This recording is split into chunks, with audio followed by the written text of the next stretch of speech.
एक बार की बात है, एक छोटे से गांव में एक परिवार रहता था। एक दिन जब छुट्टी के बाद टिंकू और पिंकी स्कूल से घर वापस आ रहे होते हैं। देखा, मैंने बोला था ना कि आज स्कूल में टेस्ट है, फिर तूने तैयारी क्यों नहीं की? मैंने की थी दीदी, पर पता नहीं मैं सब कैसे भूल गया। तेरा कुछ नहीं हो सकता। कल से गर्मियों की छुट्टियां हैं, तो अब हमेशा खेलता ही मत रहियो, समझा? ठीक है ना दीदी। अगले दिन कमला बच्चों को अपने पास बुलाकर उनको खाने का डिब्बा देती है। ये खाने का डिब्बा जाकर पापा को दे आओ।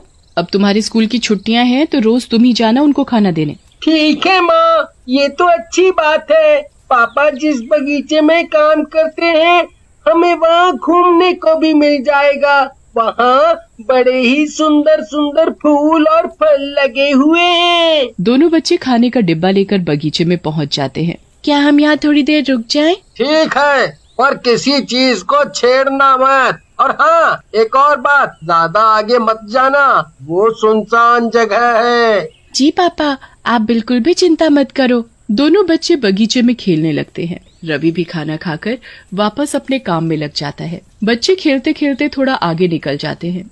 वहाँ बहुत ही सुंदर सुंदर फूल लगे होते हैं और एक आम का पेड़ भी होता है। अरे वाह दीदी, वो देखो आम का पेड़। चलो ना, आम तोड़ते हैं। नहीं टिंकू, वो बहुत ऊंचा है, हमें चोट लग सकती है। कुछ नहीं होगा दीदी, आपको पता है ना, मैं यूँ किसी भी पेड़ पर चढ़ जाता हूँ, तो फिर किस बात का डर। टिंकू पिंकी की एक नहीं सुनता और झट से उस पेड़ पर चढ़ जाता है। वो वहाँ से 2 ताजे ताजे आम तोड़कर अपनी जेब में रखता है और पेड़ से नीचे उतर आता है। अचानक से एक आम टिंकू की जेब से गिर जाता है और लुढ़कता हुआ कहीं झाड़ियों में घुस जाता है। अरे मेरा मेरा आम कहाँ चला गया? मैंने इतनी मुश्किल से तोड़ा था। अरे यहीं कहीं झाड़ियों में होगा। टिंकू झाड़ियों में अपना आम ढूंढने लगता है। उसे अपना आम तो नहीं मिलता, पर वहाँ एक बहुत बड़ा अंडा रखा हुआ दिखाई देता है। टिंकू उस अंडे को देखकर बड़ा हैरान हो जाता है, क्योंकि उसने अपनी जिंदगी में कभी इतना बड़ा अंडा नहीं देखा होता। वो जोर से चिल्लाता है और पिंकी को बुलाता है। देखो दीदी, यहाँ क्या है, जल्दी आओ। क्या हुआ टिंकू, ऐसा क्या देख लिया तुमने इन झाड़ियों में? अरे दीदी, आप पहले इधर आओ तो सही, तभी तो दिखाऊंगा। पिंकी भी झाड़ियों में घुसती है तो उस बड़े से अंडे को देखकर हैरान रह जाती है। इतना बड़ा अंडा, बाप रे बाप, ये अंडा आखिर किसका हो सकता है? किसी बहुत बड़े पक्षी का होगा। दुनिया का सबसे बड़ा पक्षी तो शुतुरमुर्ग होता है, पर यहाँ पूरे गांव में कोई शुतुरमुर्ग नहीं है। और वैसे भी ये तो शुतुरमुर्ग के अंडे से भी बड़ा है ना? तो फिर किसका होगा? कहीं ये किसी डायनासोर का अंडा तो नहीं? पागल हो क्या? डायनासोर तो लाखों साल पहले हुआ करते थे। ये डायनासोर का अंडा नहीं हो सकता। ऐसा करते हैं, इसे तोड़कर ही देख लेते हैं कि इसके अंदर क्या है, फिर पता चल जाएगा ये किसका अंडा है। जब देखो पागलों वाली बात करता है। हम इसे खुद से नहीं तोड़ सकते। अभी तो क्या पता इसमें जान भी ना पड़ी हो, और क्या पता जिसका ये अंडा है वो इसे ढूंढ रहा हो। तो हमें क्या करना चाहिए दीदी? क्या हमें इसे ऐसे यहीं छोड़ देना चाहिए? इसको यहाँ से ऐसे छोड़ने का मेरा तो जरा भी मन नहीं है। कहीं कोई जानवर इसे तोड़ ना दे। तो इसे अपने घर ले चलते हैं, वहाँ हम इसे संभाल कर रखेंगे। ठीक है, पर हमें इसे माँ से छुपा कर रखना होगा, वरना माँ बहुत गुस्सा करेगी। टिंकू और पिंकी उस अंडे को अपने घर ले जाते हैं और अपनी माँ की नजरों से बचाकर उसे अपने कमरे में छुपा देते हैं। अब माँ को कुछ पता नहीं चलेगा। रात को जब पिंकी और टिंकू सो रहे होते हैं तो अंडा हिलने डुलने लगता है।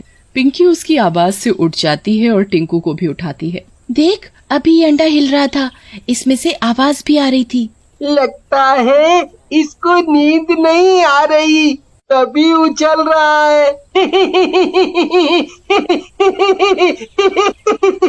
ए अंडे, चुपचाप सो जा और हमें भी सोने दे। हम कल तेरे साथ खेलेंगे। उसके बाद दोनों बच्चे फिर से सो जाते हैं और वो अंडा दोबारा नहीं हिलता। अगले दिन जब कमला घर का सामान लेने कहीं बाहर गई होती है तो दोनों बच्चे एक बाल्टी पानी भर कर लाते हैं और उस अंडे को अच्छे से साबुन लगा लगा कर नहलाने लगते हैं।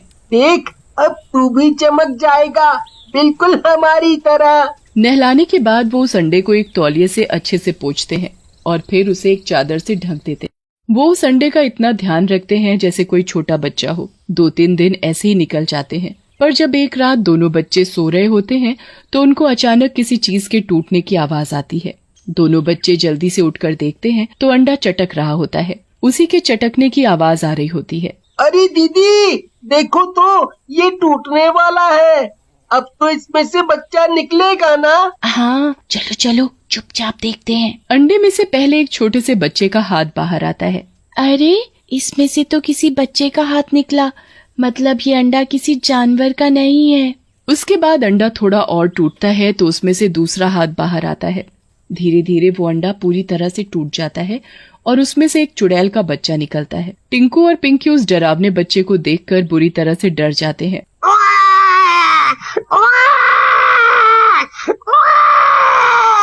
ये तो एक चुड़ैल का बच्चा है, जल्दी माँ को बताना होगा। अगर हम माँ को जाकर बताएंगे तो वो हमें बहुत डांटेगी। पर अगर इसे यहाँ रखा तो ये हमें कहीं कोई नुकसान न पहुँचाए। माँ डांटेंगी ही ना, पर मैं फिर भी माँ को ये बात जाकर बताऊंगी। पिंकी माँ को बताने जा ही रही होती है कि वो चुड़ैल का बच्चा पिंकी के हाथ को पकड़ लेता है और हंसने लगता है। उसको हंसता हुआ देख पिंकी और टिंकू के मन से सारा डर निकल जाता है। ये तो कितना प्यारा है, मुझे लगता है ये हमें कोई नुकसान नहीं पहुँचाएगा। हाँ, पर हमें जल्दी ही इसकी माँ को ढूंढना होगा। हम इसे कब तक छुपा कर रखेंगे? चलो अब हंसो मत, वरना तुम्हारी आवाज सुनकर माँ आ जाएगी। पिंकी एक टोकरी लेकर आती है और उसमें कुछ बेकार कपड़े बिछा देती है ताकि वो उस चुड़ैल के बच्चे को उसमें आराम से सुला सके। तीनों बच्चे आराम से सो जाते हैं। पूरी रात सब आराम से सोते हैं, पर सुबह होते ही चुड़ैल का बच्चा रोने लगता है। उसके रोने की आवाज से पिंकी और टिंकू उठ जाते हैं।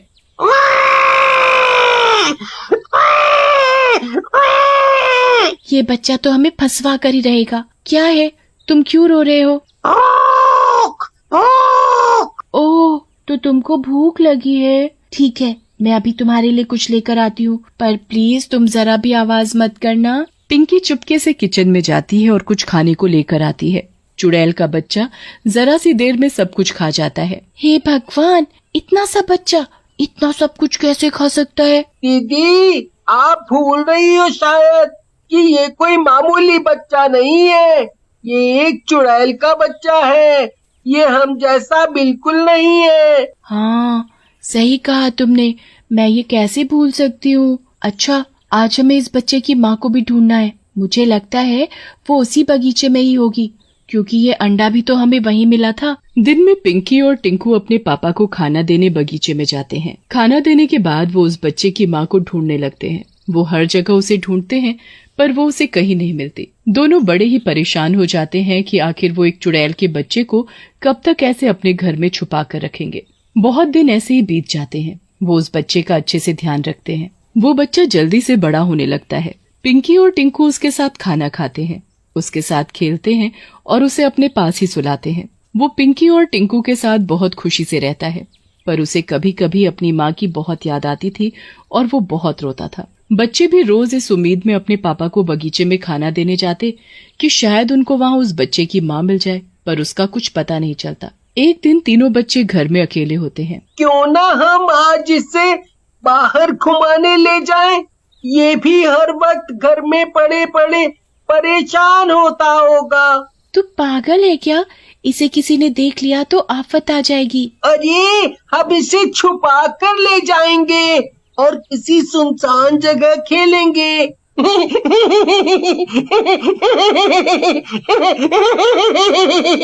पिंकी और टिंकू बड़ी मुश्किलों से उस बच्चे को अपने साथ घर से बाहर लेकर जाते हैं। वो तीनों एक सुनसान जगह जाते हैं और एक पेड़ की छांव में खेलने लगते हैं। सब इधर उधर भाग रहे होते हैं। कौन शोर मचा रहा है? किसने मुझे नींद से जगाया? मैं उसे जिंदा नहीं छोड़ूंगी। चुड़ैल नीचे उतरती है और टिंकू और पिंकी की गर्दन पकड़ लेती है। इतने में चुड़ैल का बच्चा वहाँ आता है और अपनी माँ को देखकर खुशी से उसके पास भागता है, और चुड़ैल भी दोनों बच्चों को छोड़कर अपने बच्चे को गले लगा लेती है। ये आपका बच्चा है क्या? ये कब से हमारे पास था? हमने आपको बहुत ढूंढा, पर आप हमको नहीं मिली। मुझे माफ कर दो बच्चों, जो मैंने तुम्हें मारने की कोशिश की। तुमने मेरे बच्चे का इतने दिन ध्यान रखा, तुम बहुत अच्छे हो। चुड़ैल को उसका बच्चा मिल जाता है और वो दोनों बहुत खुश हो जाते हैं।